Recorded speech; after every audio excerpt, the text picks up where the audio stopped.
यसले त फ्री खान्छ खेल्ने हो अहिले सँगै खेल्नु हो अनि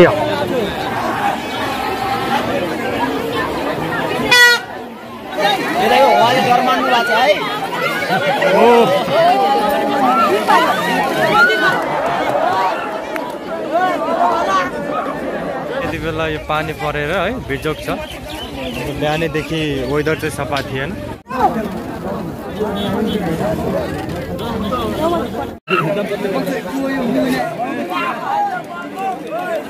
के गर्ने गाइस पहाडको यस्तै छ पहाडमा बस्यो सुविधाको हिसाबले निकै ठगिएका छौं तर अब प्राकृतिक हिसाबले त निकै धनी छौं फेरि बाटो एकदमै खतम अवस्थाको छ यति बेलाको सिचुएसनमा हामी रहन्जेलसम्म पनि यो बाटोहरूलाई हामीले पिच भएको देख्न पाउँछौं कि पाउँदैनौं त्यो पनि ठ्याक्कै थाहा छैन अहिले राम्रो नेतृत्व आयो भने बन्न पनि सक्छ हैन भने हामी फेरि हाम्रो जनजीवन उस्तै पनि हुन सक्छ त्यसैले भिडियो हेर्दै हुनुहुन्छ भने राम्रो मान्छे चाहिँ चुनौ भन्ने चाहिँ सजेस्ट गर्न चाहन्छु म यहाँबाट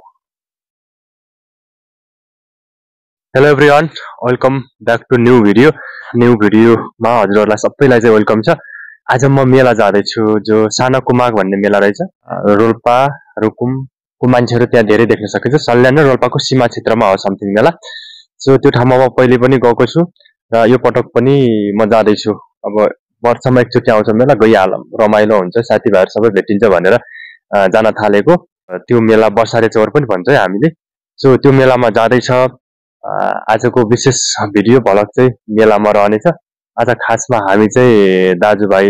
छौँ जाने अनि दाइलाई चाहिँ मैले मोटरसाइकल चलाउन दिइरहेको म पछाडि बसेर चाहिँ मजासँग केही फुटेजहरू खिच्नेछु चाहिँ फुल वाच गरिदिनु ल त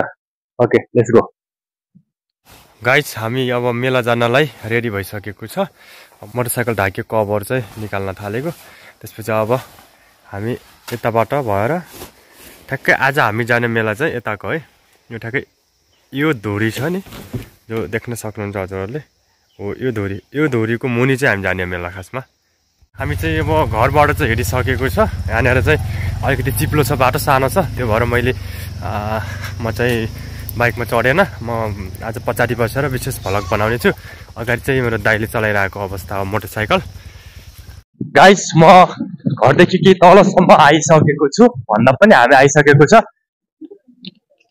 हामी यही बाटो भएर जाने हो अलिकति राम्रो भनेको बाटो यतितिर अरू ठाउँमा त कस्तो नराम्रो छ हो बाटो यहाँ पनि हिलो छ है पहाडको बाटो यही त हो समस्या भनेको अब आज विशेष गरेर तिहार भन्दा 5 दिन पछाडि लाग्ने मेला हो यति बेला मौसमले निकै च्यालेन्ज दिइरहेछ वेदर सफा छैन पानी पर्छ कि भन्ने छ आज केही ठाउँमा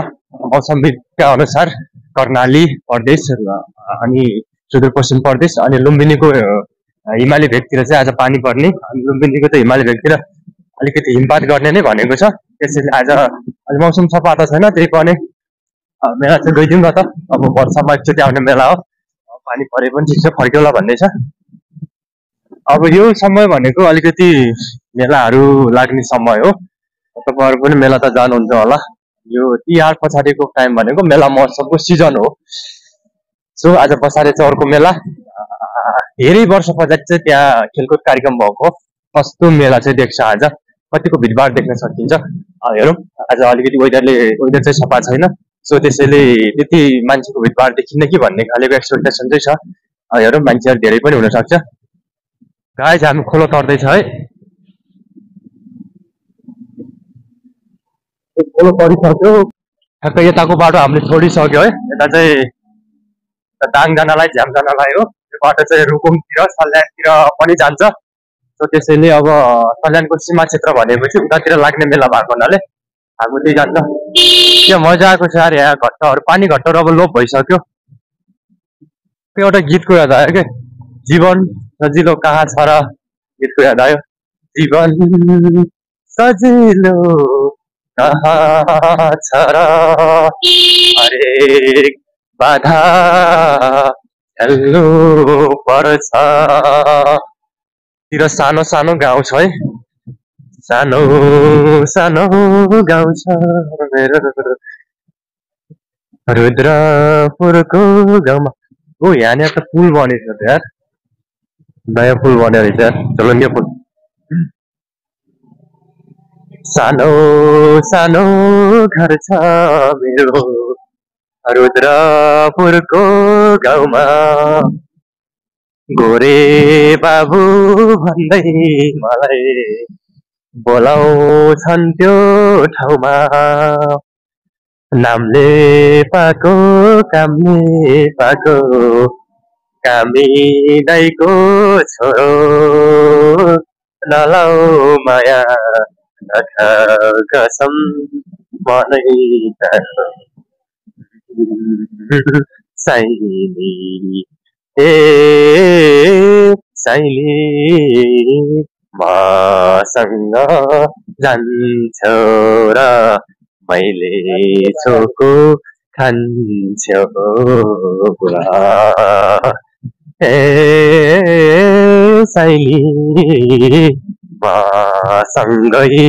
जान्छौ र मैले छोको खान्छौ र खासमा अब त्यसरी म गीत गाउने मान्छे नै होइन यसो गुनगुनाएको वा वा त्यो देख्न सक्नुहुन्छ गाइज यो पहिलेको यो स्थानीय तहहरू नहुँदै स्थानीय तहको स्थापना नहुँदै यो गाविस घर भन्ने थियो त्यो गाविस घरको रूपमा चाहिँ स्थापना भएको भवन हो अहिलेको अवस्थामा यहाँनिरको यो भवन चाहिँ एकदम व्यवहारस्य अवस्थामा छ प्रयोग दिन्छ भनौँ न प्रयोगमा आएको छैन सो त्यसैले अब उपयुक्त ठाउँमा यस्तो सार्वजनिक संरचनाहरू बनाउँदा है ख्याल नगर्दाखेरि यसरी चाहिँ एकदम व्यवहारस्य अवस्थामा चाहिँ देखिँदो रहेछ ऊ नआएको यतातिर चाहिँ धेरै नै भयो यहाँ सानो सानो मान्छेको लागि प्रयोग हुने मान्छेहरूलाई आवत जावतको लागि सहजताको लागि एउटा पुल निर्माण भएको रहेछ यो खोलाको तिरैतिर आज मेला जाँदै घन्टाका दृश्यहरू हुन् है गाइज बाटो एकदमै खतम अवस्थाको छ यति बेलाको सिचुएसनमा अब पानी पनि परिरहेछ नि त त्यो भएर पनि होला अब चिप्लो छ बाटो ओढाउनु पर्ने भयो क्या यस्तोमा चिप्लन्थ्यो के गर्नु है अब आफ्नो सुरक्षा त अप्नाउनु पर्यो थोरै हिँड्दै फेरि केही फरक पर्दैन लड्यो भने मेला जान्नलाई कपडा नै बिग्रन्छ त्यो भन्दा त जानु नै बेस्ट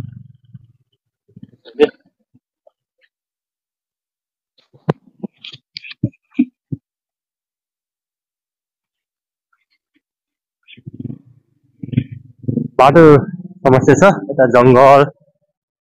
थोरै थोरै बस्तीहरू भएको ठाउँहरूलाई निहाल्दै हामी मेलातिर जाँदैछ धेरै समयपछि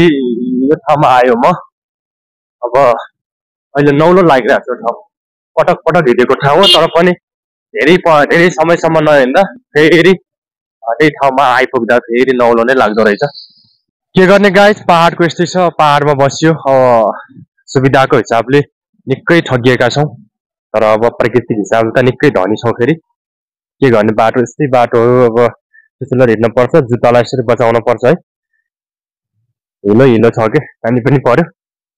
को कच्ची बाटो यस्तै छ अब खासमा राइडरहरू हिँड्ने त यस्तै नै हो तर पनि राम्रो बाटो भए छिटो मेला पुगिन्थ्यो भन्ने खालिको पनि टाइपको सोच पनि हुन्छ कति बेला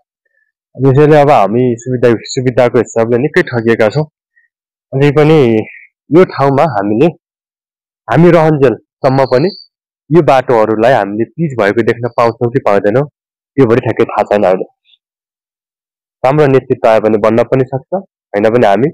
फेरि हाम्रो जनजीवन उस्तै पनि हुनसक्छ त्यसैले भिडियो हेर्दै हुनुहुन्छ भने राम्रो मान्छे चाहिँ चुनौ भन्ने चाहिँ सजेस्ट गर्न चाहन्छु म यहाँबाट मेला जाँदै गर्दाखेरि बाटोमा भेटिएका मान्छेहरू हो मेला जानुको सोकिङ हुन्छ मान्छेमा है हरेक पुस्ताहरू हरेक उमेरसम्मको जेनेरेसनहरू मेला गएको देख्न सकिन्छ सो यो दृश्यहरू मेलामा जाँदै गर्दा बाटोको दृश्यलाई कैद गरेको छु है यही हो मेला आजको मेला अब मान्छेहरूको भिडभाड अलि बढ्छ कि बढ्दैन है तर मान्छेहरू नर्मली देख्दछु म एकदम नर्मली छ मान्छेहरू थोरै मात्रामा छन् क्या आज अलि मौसम वेदरले च्यालेन्ज दिएर भयो कि किन हो है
भाइरल गरिदिनु भयो भित्रै हजुर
यति बेला यो पानी परेर है बिजोक छ।